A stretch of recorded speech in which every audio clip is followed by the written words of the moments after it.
Hola, hoy vamos a hablar sobre un autor llamado Norberto Bobbio y su sucesor Michelangelo Bovero. Vamos a centrarnos dentro de un estudio que hizo José Fernández Santillán basándose en 4 ensayos que él prologó y tradujo de estos dos autores que ya mencioné anteriormente. Y bueno, este estudio lo divide en dos partes. La primera dedicada al estudio del poder y su relación con el derecho y la política, y la segunda abocada al análisis del naturalismo. Este estudio parte de dos conceptos, el poder y el derecho. Estos dos autores parten de una premisa en donde dicen que para que el poder sea válido tiene que estar justificado. Es decir, la transformación de una relación de mera fuerza a una relación jurídica. Para poder entender mejor esto, me gustaría citar al autor textualmente en el prólogo de la página 13. Ninguna fuerza puede constituirse en poder legítimo si no cuenta con el consenso libre y voluntario de quienes se someten a ella, comprendiendo el consenso como el principio válido de la legitimidad del poder político y jurídico. Y aquí parten varias distinciones entre lo que sería el poder de hecho, que sería el que se basa en la mera fuerza, y el poder jurídico, que es político jurídico, que es el que se basa en el consenso, y después vamos a añadirle un ingrediente más que sería la legitimidad, pero eso sería posteriormente. Pero ustedes se preguntarán, ¿qué es la legitimidad? ¿En qué aporta? Pues la legitimidad nos ayuda a diferenciar entre lo que serían los gobernantes y los gobernados. También aquí se añade otro concepto que sería el de la legalidad, que nos permite diferenciar entre un buen gobierno y un mal gobierno. El autor también nos dice que el poder legítimo es legítimo en medida en que se apegue a la ley, es decir, a estas normas que estén dentro del marco del derecho. El derecho entendido como este cosmos abstracto de reglas. Entonces, ¿cuál es la idea principal de estos dos autores acerca del poder político o cómo puede ser utilizada la política?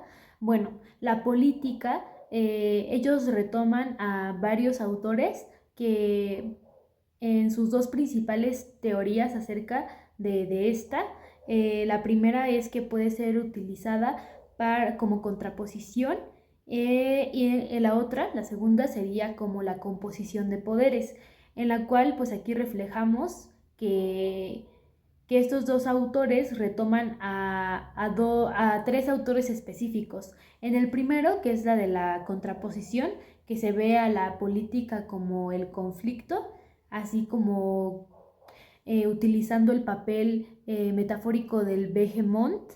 Retoman a un autor llamado Karl Marx y también a Carl Smith, y en el papel de la política como el leviatán, es decir, como este poder vertical, como la concordia. Retoman a Thomas Hobbes. Entonces, nuestros autores llegan a la conclusión de que la política puede tomar y optar el papel de ser la contraposición como la composición de poderes, es decir, la política ya antes dicha como el Behemoth y el Leviatán como esta contradicción constitutiva. Y ahora me gustaría citar al autor en la página 14 del prólogo, en la que habla sobre los temas en los que se va a enfocar Bovero. Otro tema que Bovero aborda en su escrito es la referente a la diferencia del poder político de otros tipos de poder. Acercándose a Weber, este filósofo italiano distingue el poder político, detentador de los medios de coacción, el poder económico, detentador de los medios de producción, y el poder ideológico, detentador de los medios de persuasión, centrando nuestra atención en el poder político. En el poder político vemos que no solamente es necesario esta fuerza de coacción, que no es solamente necesaria el monopolio de la fuerza física para caracterizarlo, sino también el principio legítimo, es decir, que tenga una validez. El poder político es el que tiene la exclusividad y la legitimidad del ejercicio de la fuerza. Es decir, en su totalidad, el poder político es exclusivo y autorizado. Y aquí radica una diferencia entre quien ejerce el poder única y exclusivamente basado en la fuerza y quien lo ejerce de una forma legítima. Y entonces aquí es donde surge uno de los temas más importantes de la filosofía política, más que importantes, igual yo diría que muy interesantes, que es los límites del poder político.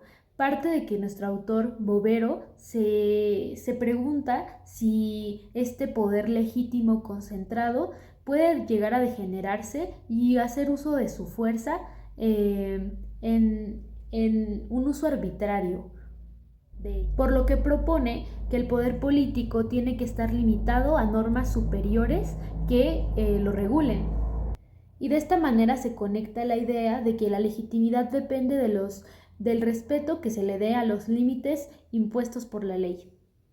Pero ustedes se preguntarán, ¿de dónde nacen estas normas superiores que regulen este poder o por qué se dan? Pues surgen de la positivización de los derechos. Es decir, la teoría que fundamentó el individualismo moderno y justificó a su vez los sistemas constitucionales políticos. Bueno, pero ustedes se preguntarán, ¿de dónde nacen estas normas superiores? Estas normas superiores surgen de la positivización de los derechos naturales, es decir, la teoría que fundamentó el individualismo moderno a su vez dio paso y justificó a los sistemas políticos constitucionales. Y bueno, para poder comprender más esto, me gustaría citar textualmente a una de las partes que yo considero que podría esclarecer un poco más estos términos. Si de una fuente, aunque indirecta, de la idea de Ferrero se puede hablar, esta debe ser buscada en la teoría de la fórmula política de Gaetano Mosca, de acuerdo con el cual en todos los países allegados a un nivel medio de cultura, la clase política justifica su poder apoyándolo en una creencia o en un sentimiento generalmente aceptados en aquella época y en aquel pueblo, cuando debe definir de manera sintética los principios entre legitimación que periódicamente han transformado un poder de hecho a un poder legítimo. Y ahora se puede deducir directamente en una de las cartas publicadas recientemente en las que este autor comentó, me parece que también la teoría de la fórmula política tenga necesidad de ser reforzada. Yo sustituiría esta expresión un poco neutra por otra más vigorosa, principio de legitimidad. Por lo tanto, precisa entre los negros del África o los bárbaros, el hecho y el derecho pueden coincidir. Quien detenta los instrumentos materiales del poder está consciente, considerado como investido del derecho de mandar. A medida que un pueblo se civiliza, el hecho de poseer los instrumentos de poder no basta. Es necesario haberlos adquirido observando ciertas reglas y principios que confieren el derecho universalmente reconocido de gobernar. La razón de esta premisa es la siguiente. Como se ha dicho, los principios de legitimidad tienen, según Ferrero, la función de transformar una relación de fuerza en una relación de derecho. Pues bien, el tema que pretendo afrontar es precisamente este, la relación, o mejor dicho, las diversas formas de relación entre el derecho y el poder. Y entonces aquí el poder y la política conforman un binomio. El poder actúa como esta sustancia, esta materia fundamental del universo, de los entes que llamamos política. Pero esta relación entre poder y política se da dentro de un consenso aparente y no se denomina así porque haya diferentes formas de concebirlo, sino porque no hay un principio irrefutable que nos diga cómo es que se transiciona del poder a la política. Y aquí me gustaría citar textualmente para poder entender mejor esta relación y pues poder clarificar más estos conceptos y cuáles son las perspectivas clásicas acerca de estos dos elementos y contemporáneas. Cuando nos sucede referir o ver referida la categoría política a una pluralidad de centros de poder y a sus relaciones, y estas son consideradas esencialmente como relaciones de fuerza, unas veces permanentes y otras veces variables, modeladas por episodios de resistencia y rendimiento, de rebelión y sumisión, la idea de política que viene delineada es la idea del conflicto, más aún del conflicto extremo, incorregible o antagonista, cuyo éxito no coincide jamás con la verdadera solución, con una superación de la contradicción original, sino con el cristalizarse de ésta en la forma de imposición. Teorías divergentes por muchos aspectos y a veces opuestas en la preferencia de valores dividen esta referencia inmediata.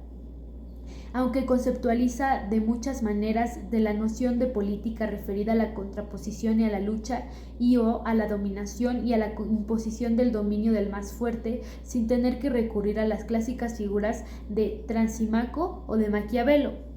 Puede ser interesante resaltar que sobre el mismo plano de esta noción genérica, aunque a distancia notable, se encuentra la posición de Marx, quien piensa como político el campo de lucha de clases, y la posición de Carl Schmitt, quien circunscribe como político el campo de la relación amigo-enemigo.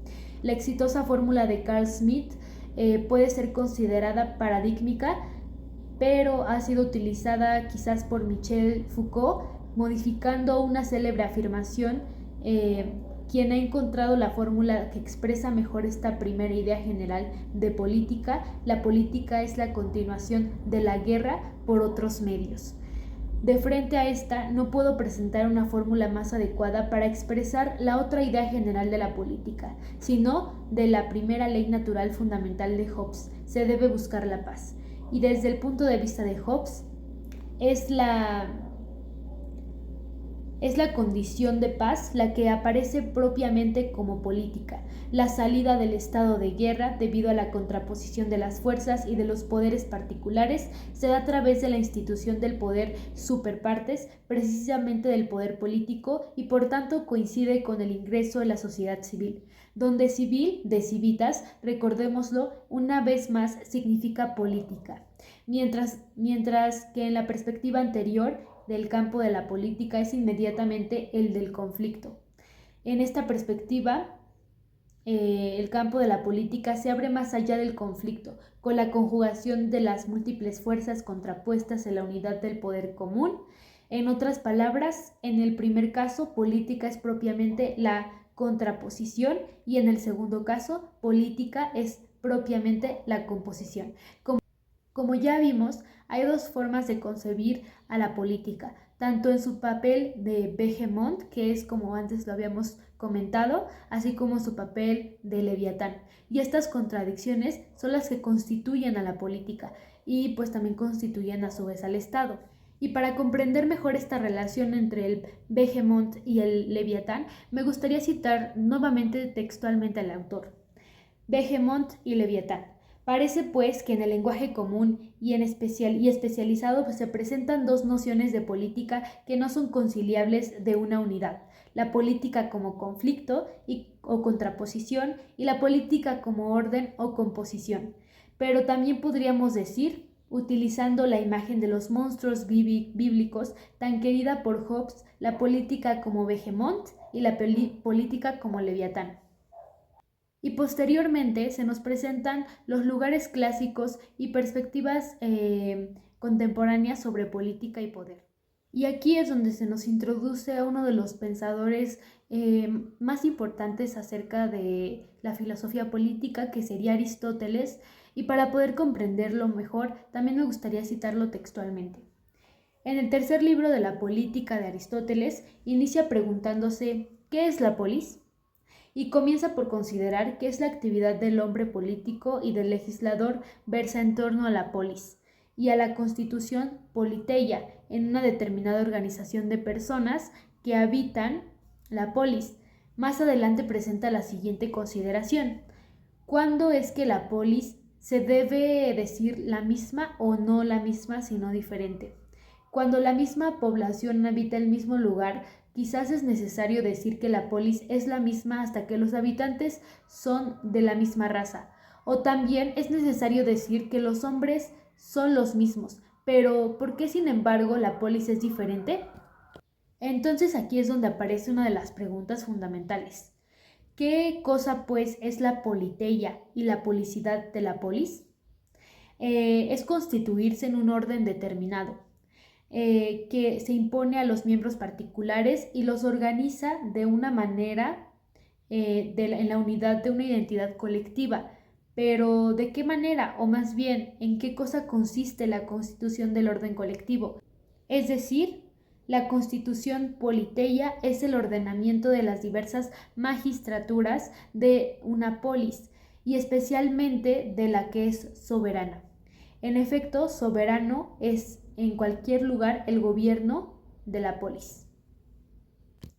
Entonces, ahora, ¿cuáles serían las formas de poder político y no político? Bueno, uno de los principales filósofos que nos plantean esta duda sería John Locke.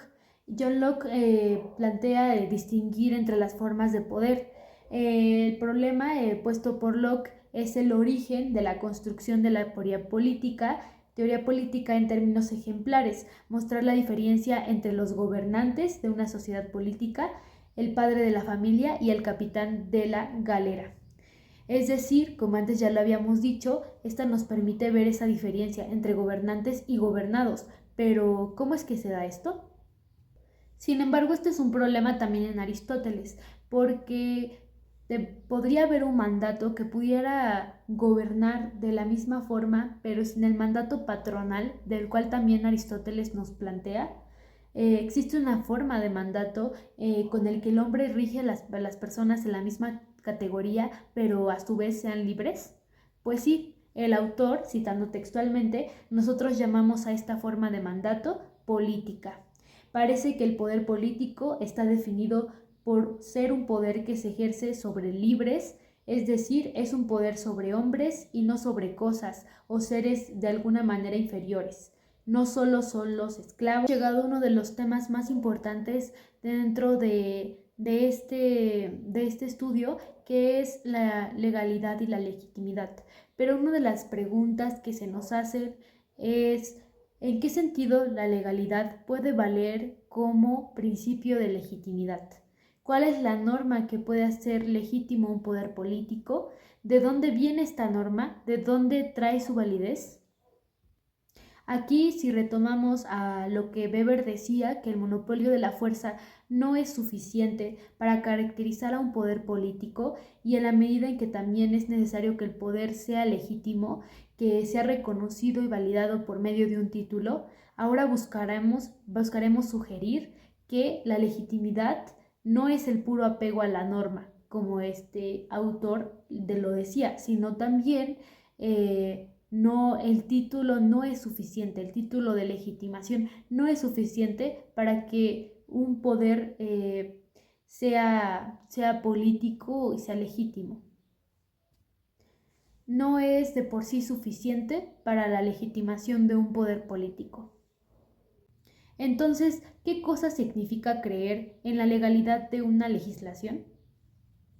Pues aquí se nos despliegan una serie de características en las que se deben basar para poder ser posible responder esta pregunta.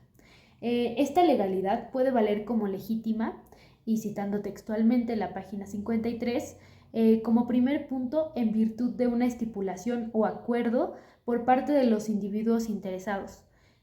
Como segundo punto, en virtud de una imposición o cohesión basada en un poder legítimo de hombres sobre otros hombres y una correspondiente disposición a obedecer.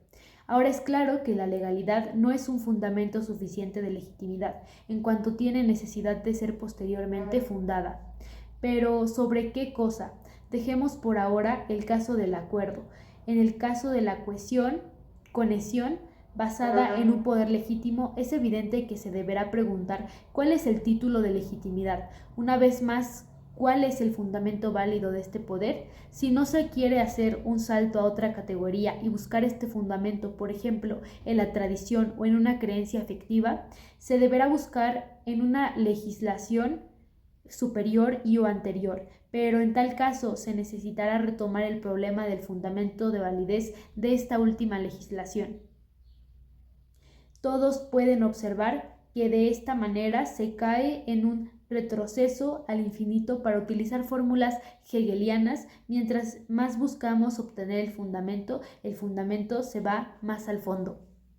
Entonces me gustaría concluir citando nuevamente al autor. Buenas teorías no son solamente aquellas que siguen la realidad en su camino más o menos caótico, buscando descifrar sumas de efectos no deseados y leer en filigrana los movimientos de la historia, sino son también, y quizás sobre todo, las que anticipan la realidad, buscando proporcionar criterios de evaluación y orientar los comportamientos para dar a ellos dignidad de proyectos consciente y racional. Muchas gracias.